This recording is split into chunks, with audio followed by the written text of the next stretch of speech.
Kepdirjen ini mengatur bagi yang akan masuk ke PPG pada masa yang akan datang, ya, yang akan ya. Jadi kalau untuk PPG Prajabatan nanti pada pembukaan di bulan Maret nanti kira-kira kalau mau masuk prodi itu apa saja sih yang berkesesuaian. Nah, ini Kepdirjen ini dikeluarkan sebagai bentuk evaluasi kebijakan terkait dengan kebijakan yang sebelumnya ada. Sahabat pembelajar, berjumpa kembali bersama Imade Sidiase Belajar Jadi Guru. Celoteh kita hari ini kita akan membahas terbitnya Kepdirjen GTK nomor 52-51-B-B1-HK.03.01-2024 tentang kesesuaian bidang studi pada Prodi PPG untuk lulusan S1 D4 atau ijazah S1 D4 pada PPG Prajabatan maupun guru tertentu yang akan masuk PPG yang akan datang. Ayo kita simak celoteh kita hari ini.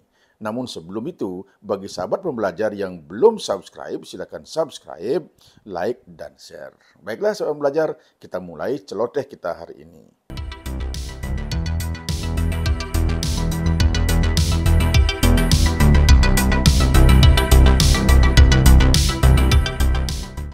Kita mulai dari ayobandung.com mengangkat berita tentang kabar baik bagi lulusan PGSD. Dirjen GTK umumkan kebijakan terbaru linearitas ijazah PPG mulai tahun 2025. Dirjen GTK Nunuk Suryani mengumumkan perubahan besar dalam linearitas beberapa bidang studi pada program pendidikan profesi guru dalam kurung PPG. Kebijakan baru tersebut memunculkan pertanyaan besar mengenai nasib tunjangan profesi guru dalam kurung TPG bagi mereka yang telah memperoleh sertifikat pendidik atau serdik berdasarkan aturan lama. Melalui keputusan Dirjen GTK nomor 52-91-B1-HK.03.01-2024 aturan linearitas PPG kini diperketat untuk memastikan kesesuaian bidang studi dengan kebutuhan pembelajaran di sekolah. Hari ini dinyatakan berlaku baik untuk PPG guru tertentu atau sebelumnya dikenal sebagai PPG dalam jabatan maupun PPG calon guru yang dulu disebut dengan prajabatan. Jangan lupa like, komen, subscribe, dan share.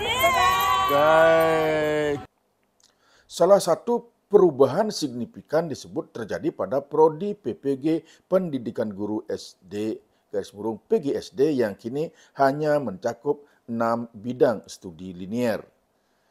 Dirjen GTK menjelaskan bahwa kebijakan lama yang memungkinkan linearitas luas diterapkan untuk memenuhi kebutuhan guru yang mendesak. Namun, disebutkan bahwa mulai 2025, program PPG PGSD akan disesuaikan dengan mata pelajaran dalam kurung mapel yang diajarkan di SD, meliputi matematika, bahasa Indonesia, pendidikan Pancasila dan kewarganegaraan dalam kurung PPKN, ilmu pengetahuan alam dalam kurung IPA, ilmu pengetahuan sosial dalam kurung IPS, dan pendidikan agama.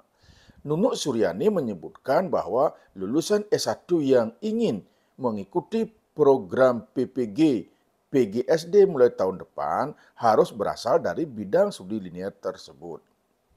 Meskipun linearitas baru diterapkan untuk peserta PPG 2025, guru yang telah menyelesaikan PPG dengan linearitas lama diinformasikan tidak perlu khawatir.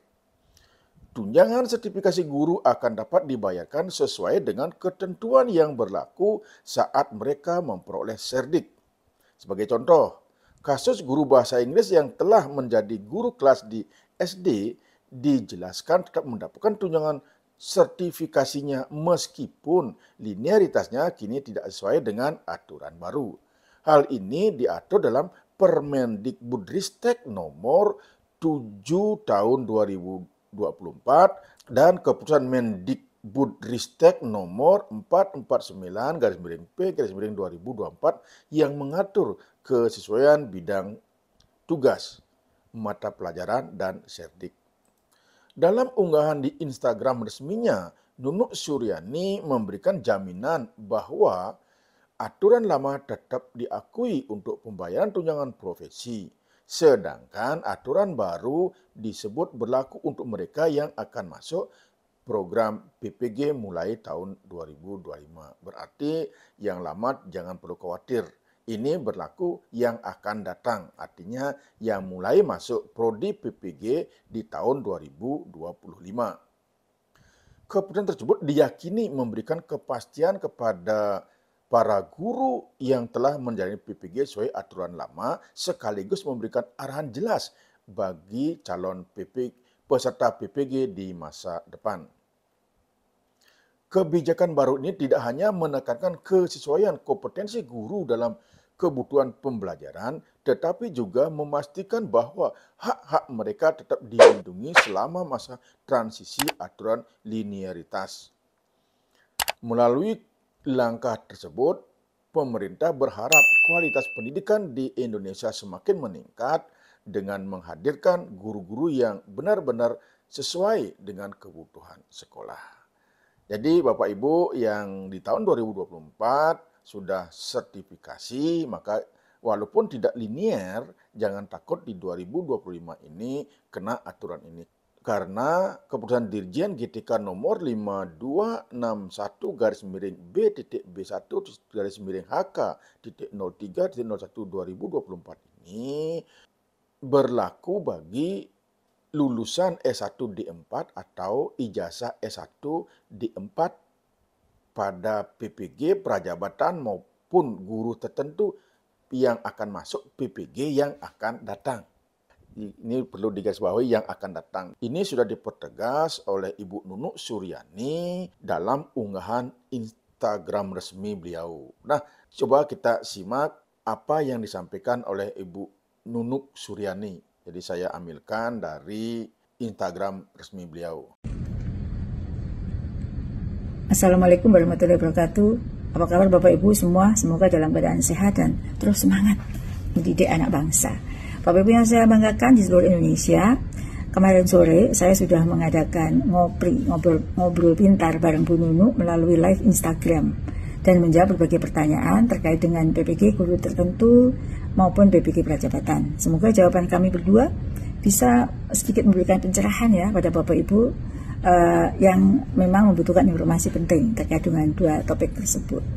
Pada kesempatan kemarin sore, saya juga menyampaikan juga terkait dengan terbitnya Kep Dirjen nomor 5291-B.B1-HK.03.01-2024 tentang kesesuaian bidang studi pada prodi PPG untuk lulusan S1 D4 atau ijazah S1 D4 pada PPG prajabatan maupun PPG guru tertentu.